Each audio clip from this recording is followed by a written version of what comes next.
कि मंदिर भी मिलेगा, मस्जिद भी मिलेगी, सवाल यह है कि दिल कब मिलेंगे।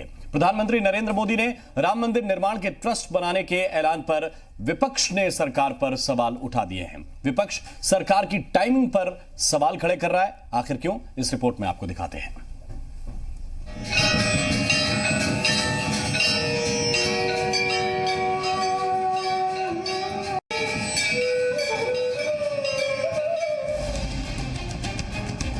आखिरकार अयोध्या फैसले में सुप्रीम कोर्ट की दी डेडलाइन से पहले मोदी सरकार ने राम मंदिर के लिए ट्रस्ट बनाने का प्रस्ताव पेश कर दिया।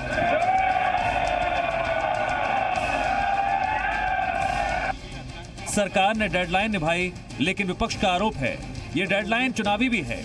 8 फरवरी को दिल्ली में विधानसभा चुनाव है। तो क्या इसलिए ट्रस्ट के ऐलान को इतने दिन तक टाला गया? सवाल है कि वोटिंग डे से ठीक पहले क्या ट्रस्ट का ऐलान दिल्ली चुनाव पर असर डालेगा? भाजपा की तरफ से देखिए तो वो लोग कह रहे हैं कि 9 तारीख लास्ट डेट थी, जब उनको मना कर दे देना चाहिए था। लेकिन मुझे लगता है कि टाइमिंग बेहतर है, क्योंकि दिल्ली के चुनाव बस 2-3 दिन में 8 होने जा रहे हैं। तो अगर आप देखें तो टाइमिंग बहुत बेहतर है, क्योंकि दिल्ली के जो हालात बन गए हैं वो कहीं ना कहीं डेवलपमेंट के साथ साथ धर्म एक मुद्दा हो गया है। तो अगर धर्म एक मुद्दा हो गया है तो राम मंदिर ट्रस्ट की घोषणा का कुछ तो प्रभाव उस पर आएगा।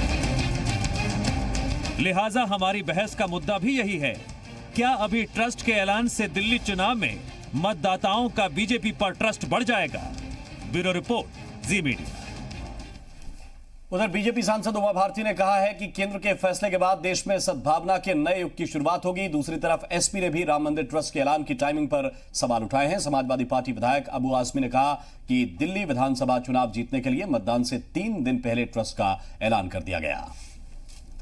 प्रधानमंत्री जी ने जिस तरीके से एक साथ अयोध्या में मंदिर निर्माण के लिए तीर्थ ट्रस्ट की घोषणा और उसके साथ ही सुन्नी बोर्ड को उत्तर प्रदेश की सरकार के द्वारा जमीन दिए जाने के प्रस्ताव पर सहमति देने की जो घोषणा हुई है, वह देश में एक नई मिसाल कायम करेगा। जब सुप्रीम कोर्ट का फैसला हुआ था, उस फैसले में है कि ट्रस्ट बना करके ट्रस्ट दिया जाए और मंदिर का काम शुरू किया जाए। तो आज जब दिल्ली का इलेक्शन बिल्कुल सर पे है, कुछ ही दिन बाकी है, तो ये अनाउंस करके प्रधानमंत्री जी जनता को सिर्फ और सिर्फ पोलराइजेशन के लिए करना चाहते हैं। ये जो है ये शख्स इस देश को बर्बादी के कगार पे खड़ा कर देता है। आज होना ये चाहिए कि किस तरह से लोगों का विकास हो। आज देश जो है इकोनॉमिक हालत से बिल्कुल बर्बाद हो चुका है। और उधर उत्तर प्रदेश के पूर्व सीएम कल्याण सिंह ने इस ट्रस्ट के ऐलान पर खुशी जाहिर की है और पीएम मोदी की सराहना की। साथ ही कल्याण सिंह ने मंदिर ट्रस्ट में ओबीसी का भी एक सदस्य शामिल किए जाने की मांग की है। और मेहमानों से आपका एक बार परिचय करा दें। हमारे साथ अब आलोक कुमार जी जुड़ गए हैं, कार्यवाहक अध्यक्ष हैं अंतर्राष्ट्रीय विश्व हिंदू परिषद के। शोएब जामई हमारे साथ हैं, अध्यक्ष हैं IMF के, इंडियन मुस्लिम फाउंडेशन के। डॉक्टर ममता शास्त्री हमें ज्वाइन कर रहे हैं, महंत हैं, अयोध्या से इस वक्त हमारे साथ जुड़ रहे हैं। साथ ही फिरोज बख्त अहमद साहब इस वक्त हमारे साथ जुड़े हुए हैं, चांसलर हैं मौलाना आजाद नेशनल यूनिवर्सिटी के, इस वक्त हमारे साथ स्टूडियो में मौजूद हैं। अरविंद यादव हमें ज्वाइन कर रहे हैं, प्रवक्ता हैं PSPL के का। और साथ ही हमारे साथ इस वक्त हाजी हसन अहमद साहब भी जुड़े हुए हैं।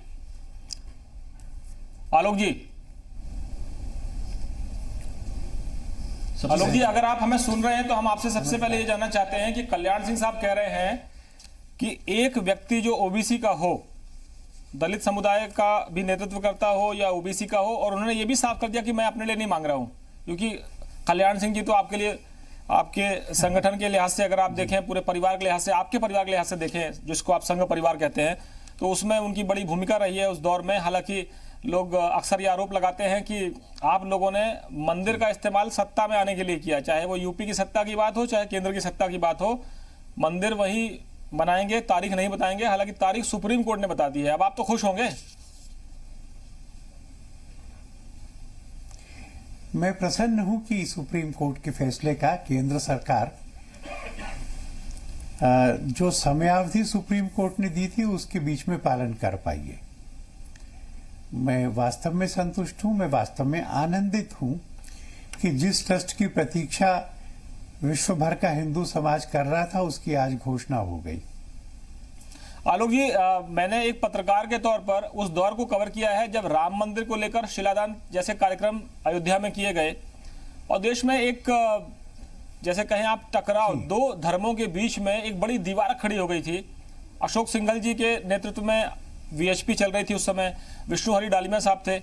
अभी कहा जा रहा है कि उनके बेटों को इसमें जगह दी जाएगी।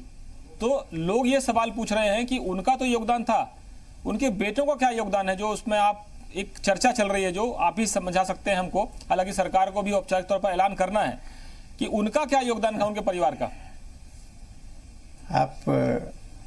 आप किनके बेटों की बात कर रहे हैं? अशोक जी के और विष्णु हरि डालमिया साहब के। खबर ये आ रही है हमारे पास कि उनके बेटों को इस ट्रस्ट में शामिल किया जाएगा।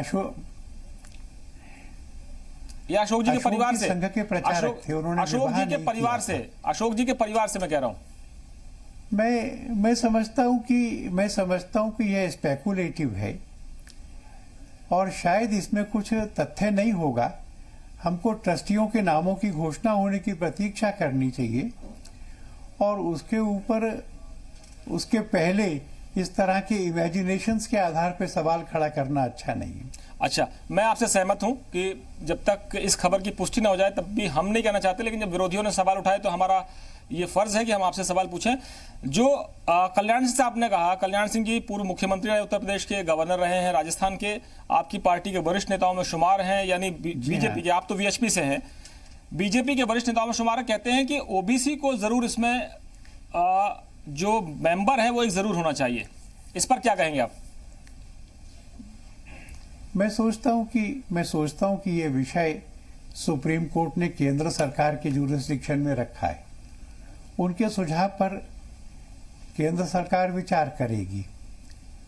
थोड़ा मुझे ये आश्चर्य लगता है कि ट्रस्ट की घोषणा के बाद में ये सुझाव दिया गया है, पर मैं कहूंगा कि एक दलित रहेगा, कम से कम एक दलित रहेगा, ये बहुत प्रसन्नता की बात है।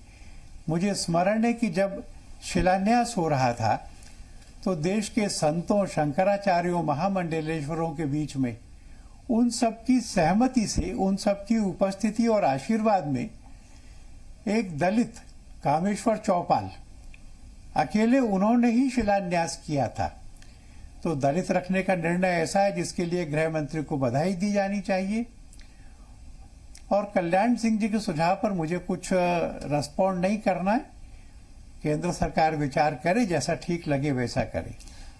अच्छा आलोक जी, मैं आपसे पूछूं कि बहुत से लोग, चाहे वो विश्व हिंदू परिषद खुद आगे बढ़कर रहा हो या गोरक्ष पीठ रही हो या शंकराचार्य जो रहे हैं जिन्होंने इस आंदोलन के लिए लड़ाई लड़ी, और बहुत से ऐसे अखाड़े हैं जो इस संघर्ष में आपके साथ रहे हैं, तो इसका स्वरूप क्या होना चाहिए? क्योंकि कई जगह से, अभी हम चाहे अयोध्या से संतों की बात करें या अलग अलग संगठनों की बात करें, वो सब चाहते हैं कि उनकी नुमाइंदगी जरूर होनी चाहिए, क्योंकि लड़ाई हमने लड़ी है। बहुत से लोग ये चाहते हैं कि जिन कार सेवकों ने शहादत दी है या जो शहीद हुए, गोलियां चली, अब उनको आप ये कहें कि दूसरा पक्ष ये कहता है कि साहब इन्होंने तो एक ढांचा था जो उसको ढा दिया, विवादित ढांचा था। तो ऐसे लोगों का सम्मान करके आप विवाद को बढ़ाने की कोशिश कर रहे हैं, क्योंकि वहां स्तंभ बनाने की बात आ रही है। लोग कह रहे हैं कि अब समय आ गया है कि दिल की जो दूरियां हैं उनको खत्म किया जाए और आप ऐसा कोई काम ना करें जिससे दरार फिर पैदा हो। मैं आपसे सहमत हूं।